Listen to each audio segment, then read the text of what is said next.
اور بھائی پرچہ بھی اگر کسی نے کرانا ہے تو آپ تو گورنمنٹ ہو, آپ کس طرح پہلے ہی فیصلے دے رہے ہیں. اور یہ میں کوئی اس میں طرفدار نہیں ہوں, یہ اس لیے نہیں کہہ رہا ہوں کہ میں طرفدار ہوں, میں اس کے ساتھ اگر کوئی زیادتی ہو رہی ہے, اور یہ زیادتی ہے اس کے ساتھ.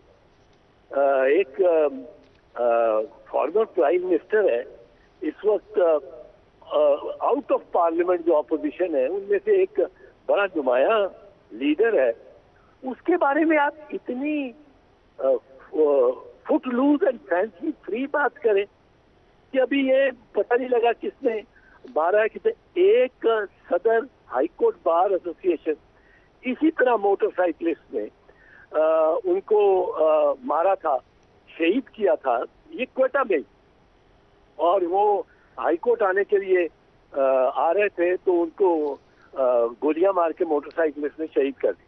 اب ان کی لاش پڑی ہوئی تھی ہسپتال میں, تو سارے وکلا وہاں پہنچ گئے. وہ پھر وکلا کے مجمع میں خود کش گھسایا اور اس نے چلا دیا, بم چلا دیا, اور بہت سارے وکلا اس میں شہید ہوئے.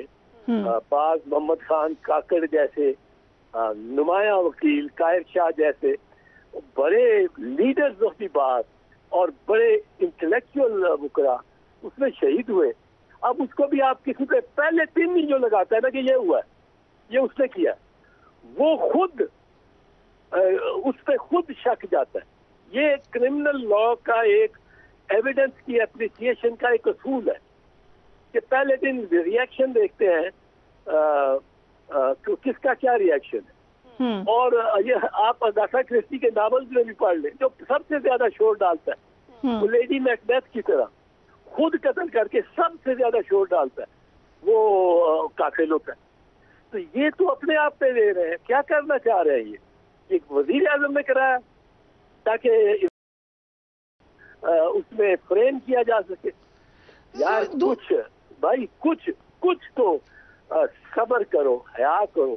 آپ کو وزارتیں مل گئی ہیں, آپ کو وزارت عظمیٰ ملی ہوئی ہے, آپ ایک جنون میں اس کا جتنا آپ اس کو کرٹیسائز کرتے ہیں, جتنا آپ کہتے ہو فتنہ ہے, وہ فلاں ہے, وہ ڈھینگ ہے, وہ غدار ہے, وہ اتنا اس کا قد بڑھتا جا رہا ہے. اس کے ساتھ لوگوں کو سمپتیز ہو رہی ہیں. میں تو دیکھتا ہوں اس کا ایک ہوا بنا دیا.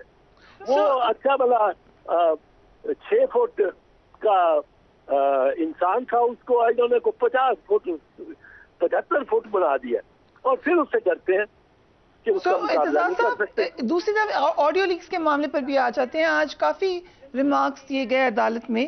ایک جگہ یہ بھی کہا گیا کہ لیکس آڈیوز درست ہیں یا نہیں. اگین پریس کانفرنس کے حوالے سے ہم دیکھ رہے ہیں کہ حکومت بغیر تصدیق کے پریس کانفرنسز کرنے کی عادی ہو چکی ہے. یہی بات آج جسٹس منیب اختر نے کہی کہ بغیر تصدیق کے پریس کانفرنس کرنے والے وزیر کو تو استعفیٰ دے دینا چاہیے. یہ بات درست ہے؟ اس حوالے سے کیا لاہ عمل ہے کہ اگر آپ کسی کو پریس کانفرنس میں الزام لگا دیں اور وہ چیز ثابت نہیں ہوئی؟ ٹھیک کہتے ہیں جج بھی, مطلب ہے تنگ آئے ہیں ہم, قوم ساری تنگ آئی بھی. ایک آپ بس آپ نے ایک ٹارگیٹ, ایک پیٹ ہیٹ ہے آپ کا, جو ملبہ ہے اس کے پیروں میں ڈالتے جاؤ, اس پہ ڈالتے جاؤ جو ملبہ ہے آپ کا. اور بھائی لا اینڈ آرڈر آپ کا کام ہے. وہاں صوبائی حکومت بھی ہے, وفاقی حکومت بھی ہے, وفاقی ادارے بھی ہیں. یہ آپ نہیں کنٹرول کر سکتے تو آپ اس کو ڈال دو. یہ ملک سے بھی دشمنی ہے کہ آپ نے ایک بندے کو فکس کر لیا ایز اے ٹارگیٹ, اور جو ہمارے ساتھ بھی زیادتی ہو رہی ہے وہ اس کی وہ کرا رہے. جس طرح آپ نے یہ 9 مئی کے نیریٹو کو بنایا ہے, آخ کیا ہے, اور پھر اس کو استعمال کیا اپنی سیاست سے, صرف اپنی سیاست سے استعمال ہونا. اور ہے تو بڑا جو آپ نے آج پریس کانفرنس کی رضا حسن صاحب, آپ نے کہا کہ آپ پر یہ الزام لگایا گیا ہے کہ آپ چیف جسٹس اور صدرائے تحریک انصاف کے ساتھ مل کر وکلا تحریک چلانے کی کوشش کر رہے ہیں اور وکلا میں رقم بھی تقسیم کر رہے ہیں. یہ کس بنیاد پہ الزام لگایا آپ پر؟ یہ دیکھو یہ الزام ہے یہ کہ عمر عطا بندیال, جس سے میں نے ایک حرف ایکسچینج نہیں کیا کہ بات کی ہو یہی ہو میری اس سے بات کہ سر کیسے we haven't met in year also. ہماری ملاقات نہیں ہوئی, کسی کوئی شادی کرنے پہ بھی نہیں ہوئی. وہ سرگنا ہے اور چیف جسٹس پاکستان وہ اور اقتدار ایسے یہ چیف پیسے مہیا کر رہا ہے, چیف جسٹس اپنا دفتر استعمال کر رہا ہے, روزانہ میٹنگ ہو رہی ہیں, زمان پارک میں میٹنگ ہو رہی ہیں, وہاں 1 کروڑ روپیہ روزانہ اقتدار لسن دے رہا ہے تو لائر. کہاں کی بات کرتے ہیں, کہاں کی بات, کیا مطلب ہے؟ آپ جو چاہیں آپ کر دیں. چیف جسٹس آف پاکستان کے بارے میں آپ یہ الزام بھی لگا رہے ہیں. سوچیں یہ کیا کس, اور آپ ایک آدمی نے لگایا ہے, میں نے تو کہا ہے, میں نے آج پریس کانفرنس میں کہا ہے, میں نے کہا آئی جی صاحب آپ نے اتنے آپ وہ ہیں کھوجی کہتے ہیں جو سپاہی اور جو ڈھونڈے کھوج لگائے کسی کرائم کا, اتنے کھوجی ہیں آپ کہ آپ نے 10,000 بندے کو گرفتار کر کے اندر کر دیا. جو ان میں سے ہائی کلاس کے لوگ ہیں ان کو آپ اجازت دیتے ہیں کہ جاؤ اور پریس کانفرنس کرو اور گھر جاؤ, اور کوئی سب گناہ آپ کے معاف. اور جو 10,000 آپ نے 8,000 بندے پکڑے ہوئے ہیں, سیاسی کارکن ہیں ان میں سے بہت سارے, بے گناہ ہیں ان میں سے بہت سارے, ان کو آپ نہیں, غریبوں کو نہیں دیتے یہ موقع کہ وہ بھی پریس کانفرنس کرے اور گھر چلا جائے. سارے لائن لگ کے پریس کانفرنس کر دیں گے اور وہ گھر جائیں گے. ان کی فیملیز کو زیادہ ضرورت ہے بجائے یہ لیڈران کی فیملیز کو. رائٹ, ان کی دیہڑی لگی, دیہڑی پہ وہ مزدور ہیں جو کہتے ہیں کہ ہم نے یہ جیو فینسنگ کی ہے. جیو فینسنگ کیا کی ہے؟ جس کے پاس جو رہتا ہے وہاں, جو کور کمانڈر کے گھر کے قریب رہتا ہے, جو وہاں دکان کرتا ہے, جو بینک میں وہاں کام کرتا ہے, جو پیٹرول پمپ پہ وہاں کام کرتا ہے, وہ بھی آپ نے پکڑ لیا, اٹھا لیا. میں نے کہا آئی جی صاحب یہ جو بندہ ہے جو چیف جسٹس پہ الزام لگا رہا ہے, جو ایک فارمر پرائم منسٹر پہ الزام لگا رہا ہے, میں تو چلو کچھ نہیں ہوں تو میرے پہ بھی الزام لگا رہا ہے. آپ پہ میں دیکھوں گا, یہ میں نے کہا میں فیڈ ساری میڈیا کو دے رہا ہوں, یہ آپ اس کو بھی پکڑے, تب بات ہوگی نا. ایک چیز یہ انسپیکٹر جنرل پولیس کے ہوتے ہوئے اتنا بڑا سانحہ ہو گیا ہے, اور پنجاب میں جگہ جہاں آئی جی پولیس کی حکمرانی ہے وہ وہاں یہ آگے لگ گئی ہیں, سب کچھ ہو گیا. اس نے ایک سپاہی نہیں موو کیا کہ جا کے روکو. مانیٹر کر رہا ہے بائی دی منٹ کہ 5:51 پہ یہ ہوا, 6:07 پہ اعتزاز صاحب, thank you so much for joining us on the program. ہم یہ بھی دیکھ رہے ہیں کہ سانحہ 9 مئی کے بعد تحریک انصاف کے اندر ٹوٹ پھوٹ نظر آ رہی ہے. ہم نے دیکھا کہ تحریک انصاف کا جو بھی لیڈر رہا ہوا اس نے باہر آ کر پریس کانفرنس کی, پارٹی سے علیحدگی کا اعلان کیا, کنڈیم کیا ان واقعات کو. آج یہ روایت تھوڑی سی ٹوٹتی ہوئی نظر آئی ہے. تحریک انصاف کے vice chairman Shah Mahmood Qureshi jail سے رہا ہوئے, لیکن انہوں نے یہ کہا کہ وہ پارٹی نہیں چھوڑے. انہوں نے یہ بھی کہا کہ اب پارٹی کا جو علم ہے وہ ان کے ہاتھ میں ہے. تو کیا اب شاہ صاحب اس کو لیڈ کریں گے؟ دوسری طرف ہم دیکھ رہے ہیں جہانگیر ترین صاحب بھی ایکٹیو ہیں, وہ کیا پی ٹی آئی کو کہ ایک اور فیکشن بنا کے اس کو لیڈ کریں گے, اور الٹیمیٹلی یہ ووٹ جائے گا کدھر؟ ہم اس سے ہی بات کریں گے. امتیاز عالم صاحب ہمارے ساتھ موجود ہیں, جنرل مصطفیٰ ہمارے ساتھ موجود ہیں. Thank you so much gentleman for being on the program. امتیاز عالم صاحب, آپ آج کل ایک بات مسلسل کریں, آپ کی ٹویٹ سے میرے سامنے ہے, ایک تو مساق جمہوریت اور انسانی حقوق کے حوالے سے آپ نے بڑے انٹرسٹنگ پوائنٹ آف ویو دیا ہے, اور بہت ساری آئیڈیاز دیے ہیں, بہت ساری تجویز دی ہیں, اور پھر آپ یہ بھی بار بار کہہ رہے ہیں کہ سول رائٹس کے حوالے سے ایروژن ہو رہی ہے. ہیومن رائٹس جو ہیں وہ ڈیموکریٹک مائنڈڈ پیپل کے لیے اب ایک تشویش کا باعث ہے. مگر یہ بات پرائم منسٹر نہیں مانتے, یہ بات اس وقت کی حکومت بھی نہیں مانتی. وہ کہتے ہیں کہ تقریباً یہی صورتحال تھی جس وقت کچھ عرصے پہلے ہم نے دیکھا کہ پی ٹی آئی کی حکومت تھی. جی امتیاز صاحب. دیکھیے, یہ تو قطعی طور پہ کوئی صحیح جواز نہیں ہے کہ کی حکومت میں اپوزیشن کے ساتھ زیادتیاں ہوئیں، انہیں گرفتار کیا گیا، طویل عرصہ تک جیل رکھا گیا، مقدمات بنائے گئے، تو لہذا ہم بھی یہ کریں گے. تو یہ تو کوئی اچھا جواز نہیں ہے. جبکہ پی ڈی ایم کا دعویٰ تو 26 نکاتی ایجنڈا وہ بھول بھال گئے ہیں، جس میں سویلین بالادستی سے لے کر جمہوریت کے راگ الاپے گئے تھے، اور ہمیں بڑی خوشی تھی کہ یہ جمہوری سٹینڈ پر آئے ہیں. لیکن جو ہی حکومت ملی ہے وہ اس سے پیچھے ہٹ گئے ہیں، بلکہ میں کہوں گا کہ انہوں نے بٹرے کیا ہے اپنے مینیفیسٹو کو اور ایجنڈے کو. دوسری بات یہ ہے کہ جو کچھ آج ہو رہا ہے، ایک ہائیبرڈ رجیم گرا ہے تو دوسرے کی تیاریاں شروع ہو گئی. مطلب ہم اب اس شیطانی چکر سے ہائیبرڈ رجیم پہ نکلے گے ہی نہیں. سبق سیکھنا چاہیے تھا جنہوں نے ہائیبرڈ رجیم بنایا تھا 2018 میں یا 2011 سے بلڈ کیا گیا تھا. تو اب پھر ایک نیا ڈیکنسٹرکشن، یا جس طرح HRCP نے کہا ہے کہ ریورس انجینئرنگ شروع ہو گئی، کنگز پارٹیاں بننے لگ گئی ہیں، اور کتنی کنگز پارٹیاں بنیں گی، یہ کیا ہو رہا ہے. اور پھر یہ کہ میں اس بات پہ بہت مجھے کافی وہ ہوا ہے، دھچکا لگا ہے، ڈس اپوائنٹمنٹ ہوئی ہے کہ جس طرح سے تحریک انصاف کے فرسٹ رینک لیڈرشپ جو ہے وہ ہاؤس آف کارڈ ثابت ہوئی، بالکل وہ ایک تنکے کا ڈھیر ثابت ہوئے. ہم رہے ہیں مارشل اللہ میں جیلوں میں، ہم نے بڑی طویل جیلیں کاٹی ہیں، وہ جن چکیوں کو ذکر کرتے ہیں ان میں بھی رہے ہیں، ٹارچر سینٹر میں رہے ہیں. لیکن اس طرح ہم نے پولیٹیکل ایکٹیوسٹ کو ٹوٹتے پھوٹتے اور اپنی پارٹی کو بٹرے کرتے نہیں دیکھا.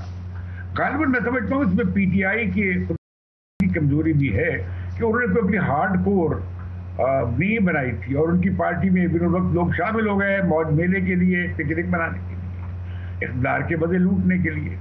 تو یہ لوگ پہلے جس طرح لائے گئے تھے ویسے ہی چھوڑتے جا رہے ہیں. لیکن میں کہنا چاہتا ہوں کہ یہ جو 9 مئی کا واقعہ ہوا بڑا قابل مذمت ہے. خاص طور پہ میں بہت زیادہ افیکٹڈ ہوں پرسنلی بھی، کہ جو ہمارے شہداء کی ساتھ جو ان کی یادگاروں کے ساتھ کیا گیا ہے. دفتر ٹوٹتے رہتے ہیں، دیواریں گرتی رہتی ہیں، اس کا مسئلہ نہیں ہے، وہ بھی ایک مسئلہ ہے. لیکن بڑا مسئلہ یہ ہے کہ ہمارے شہداء کے ساتھ جو زیادتی ہوئی ہے. میں سمجھتا ہوں کہ ان لوگوں کے خلاف کارروائی جنہوں نے کیا ہے ضرور ہونی چاہیے، قانون کے مطابق ہو اور ڈیو پروسیس. لیکن یہ جو معاملہ ملٹری کورٹس کا ہے، اس میں تو سپریم کورٹ ایک بار نہیں 2 بار یہ قرار دے چکی ہے کہ ملٹری کورٹس بن ہی نہیں سکتی. 11 رکنی بینچ کا فیصلہ بھی ہے، 8 رکنی بینچ کا فیصلہ بھی ہے. جب ملٹری کورٹس بنائی گئی تھی تو آئین میں ترمیم کر کے بنائی تھی، اور ایک وقت کے بعد وہ ختم ہو گئی. اگر آرمی ایکٹ کے تحت ہی یہ ملٹری کورٹس بن سکتی تو اس وقت بھی بن سکتی تھی، پھر آئین میں ترمیم کی کیا ضرورت.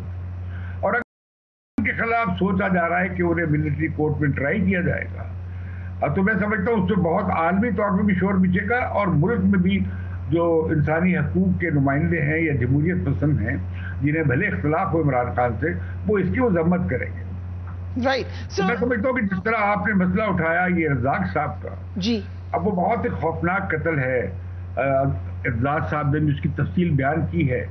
یہ کیسے پہلے سے پری جج کر لیا گیا ہے، اور یہ حکومت یہ غلطی کر رہی ہے کہ 135 کیس میں پکڑ لو، جو کیس بنتا ہے اس پہ ڈال دو. اس سے جو 2-4 کیسز کے خلاف جینوئنلی بھی چل سکتے تھے، اب وہ بھی کمپرومائز ہو جاتے ہیں. دیکھیں جی وکٹمائزیشن ہو رہی ہے، یہی دیکھ رہے ہیں ہم. اس کی وجہ سے دنیا میں اس پہ اب سوالات اٹھ رہے ہیں. اب سول سپیس تو کم ہوئی ہے، اب پارٹیاں ٹوٹ رہی ہیں، کنگز پارٹیاں بن رہی ہیں، مینوپولیشنز ہو رہی ہے، ریورس انجینئرنگ ہو رہی ہے. اب میڈیا پہ بندش ہے، ایک طرفہ ریلا چل رہا ہے. تو امتیاز صاحب اگر مجھے اجازت ہے جنرل صاحب کو بھی ہم بیچ میں شامل کرتے ہیں. جنرل صاحب آپ نے امتیاز صاحب کی بات تفصیل سے سنی، اور وہ ان کا جو پروپوزڈ ایجنڈا ہے وہ بھی میرے پاس ہے اس وقت. سلوشن کیا ہے؟ ہم نے دیکھا کہ ٹیمپریچر بہت ہائی کیے گئے، ہر طرف سے غلطی ہوئی، حکومت سے غلطی ہوئی ہے، پی ٹی آئی سے غلطیاں ہوئی ہیں، سنگین غلطی ہوئی ہے 9 مئی کو. لیکن اب وے فارورڈ کیا ہونی چاہیے؟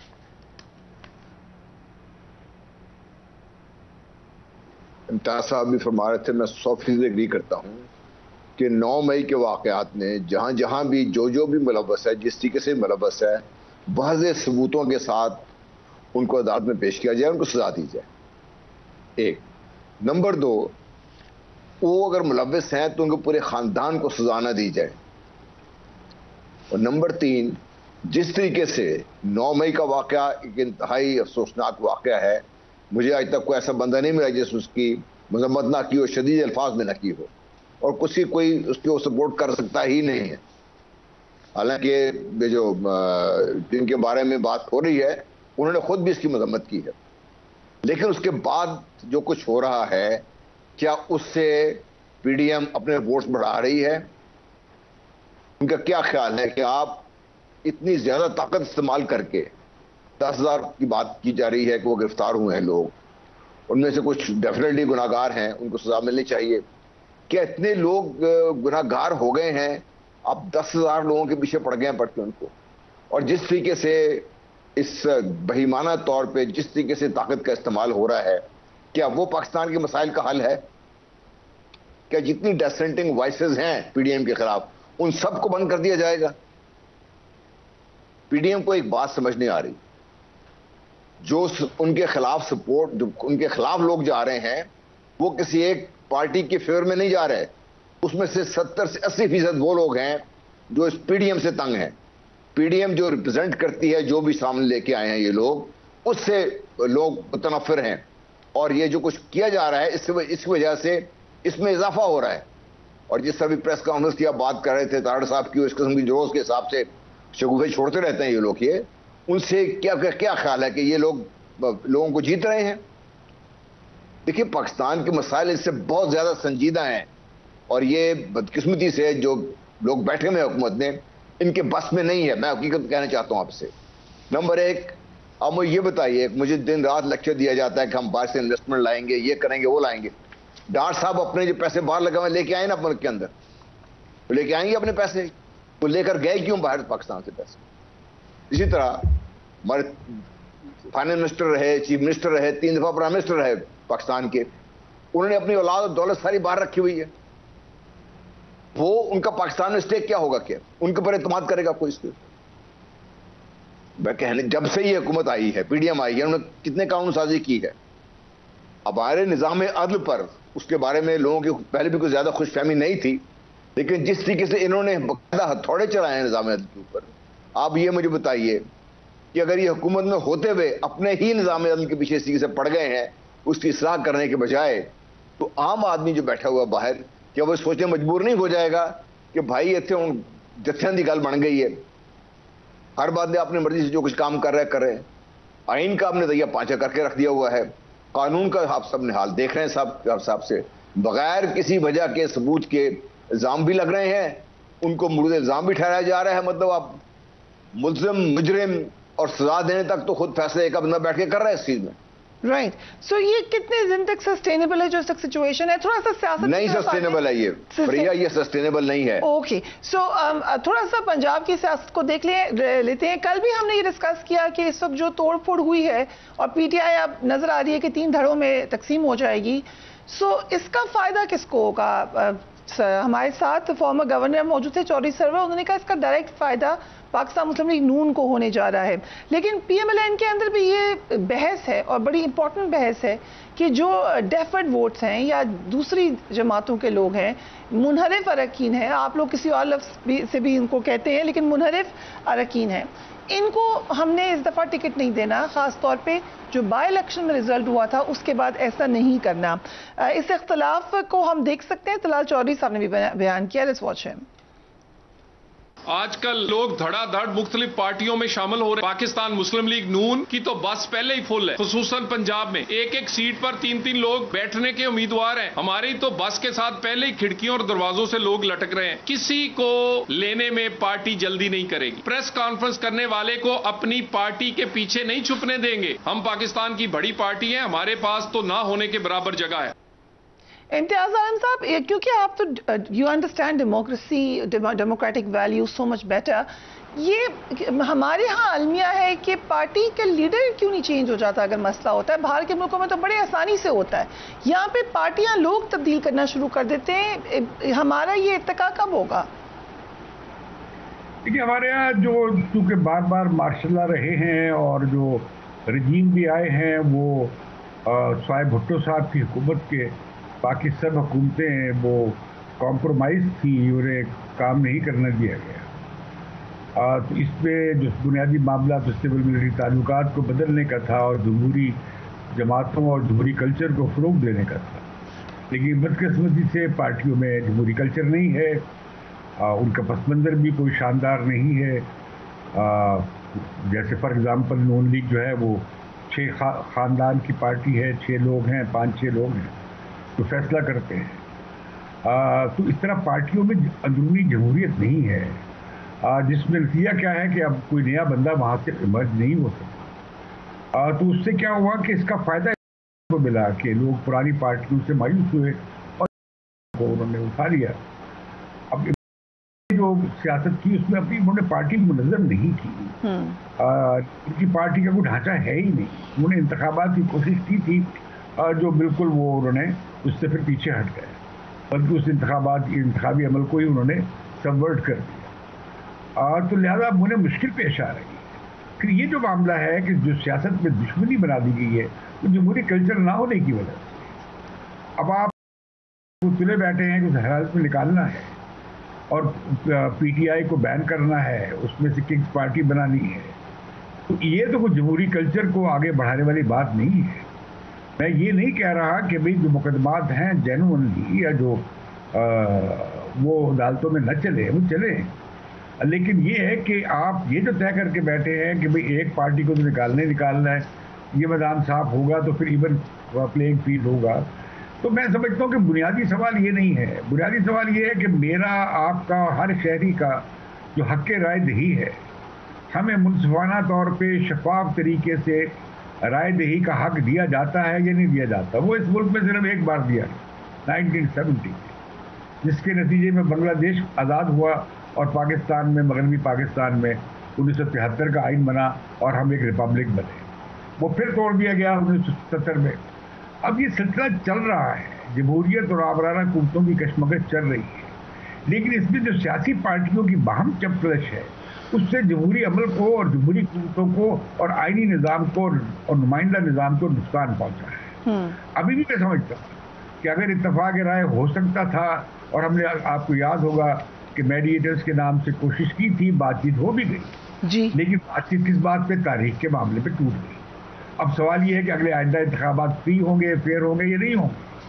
تو اس کے لیے ضروری ہے کہ پی ڈی ایم کی پارٹیز پہ اور حکومت کی پارٹیوں پہ زیادہ ذمہ داری ہے، ورنہ یہ ہوگا کہ اگلے انتخابات جو ہیں اگر آپ نے مینیپولیٹ کی ہے اور یہی ریورس انجینئرنگ کی تو ان نتائج پہ بھی لوگ سوال اٹھائیں گے اور اس کی لیجیٹیمیسی نہیں ہوگی. اور میں یہ بھی کہنا چاہتا ہوں کہ یہ جو اب پارٹیاں بنائی جا رہی ہیں، یہ ٹھیک ہے کہ یہ آج استقامت سے باہر آئے ہیں شاہ محمود قریشی اور انہوں نے سٹینڈ کیا پارٹی کے ساتھ، یہ ایک اچھا شگون ہے، لیکن وہ میرا نہیں خیال کہ وہ بھی انصاف کا جھنڈا اٹھا سکتے. رائٹ. اگر مجھے نہ کریں جنرل صاحب سے بھی سوال، شاہ محمود قریشی صاحب نے جو آج پریس کانفرنس کیا، کیسے دیکھتے ہیں اس کو جنرل صاحب؟ جی مجھے سوال کیا جی جنرل صاحب. جی دیکھیے، وہ بڑے سینئر لیڈر ہیں اپنی پارٹی میں، اور اگر انہوں نے آ کے کوئی بات کی ہے، اور عام طور پہ کبھی وہ ایکسٹریم پہ بات نہیں کرتے شاہ محمود صاحب، بڑی بیلنس ان کی بات ہوتی ہے. میں سمجھتا ہوں کہ ایک خوشائند چیز ہے اگر وہ یہ بات کر رہے ہیں، اور یہ خوشائند چیز ہے کہ جب وہ جو ایک پازیٹیو وائبز ان کی طرف سے آ رہی ہیں. اور میں تو ہمیشہ سے اس بات سے سمجھتا ہوں، ہو سکتا ہے میں غلط ہوں، کہ ملک میں حالات کی بہتری کی ذمہ داری سب کی ہے، لیکن زیادہ ذمہ داری جو حکومت بیٹھی ہوئی اس کی ہے. یہ ان کو انیشیٹو لینے پڑتے ہیں. جب خان صاحب تھے تو مسعود جی ہم کہہ رہے تھے کہ بھائی آپ بات چیت کیجئے، اس کے بغیر گزارا نہیں ہے، بات چیت کرنا چاہیے. جمہوریت میں جب تک بات چیت کا تسلسل نہیں رہے گا حالات کی بہتری نہیں ہوگی. مسعود جی میں بات کر رہا تھا، میں آج بھی بات کر رہا ہوں، چاہے وہ الیکشن آپ کل کرا لیں، آج سے 2 مہینے بعد کرا لیں، 6 مہینے بعد کرا لیں، آپ کے ملک میں انتشار کم نہیں ہوگا. انتشار کو کم کرنے کے لیے ہماری جو لیڈرشپ ہے اکراس دی بورڈ، اور تمام پارٹیوں کی لیڈرشپ سے میں بات کر رہا ہوں، یہ ان کو اپنے جو مفادات کے لمیٹڈ دائروں سے باہر نکلنا پڑے گا کہ میرا خاندان میری پارٹی، میری پارٹی، اس سے باہر نکلنا پڑے گا. پاکستان کے مسائل اس سے بہت زیادہ گمبھیر ہیں. جب تک آپ مل کے بیٹھ کے انتخابات کا اور اس کے بعد کا لاہ عمل کو منیمم ایجنڈے پہ آپ متفق نہیں ہو جاتے، اس کو آپ انشرائن نہیں کر دیتے ایسے طریقے سے کہ اس کو چینج نہ کر سکے،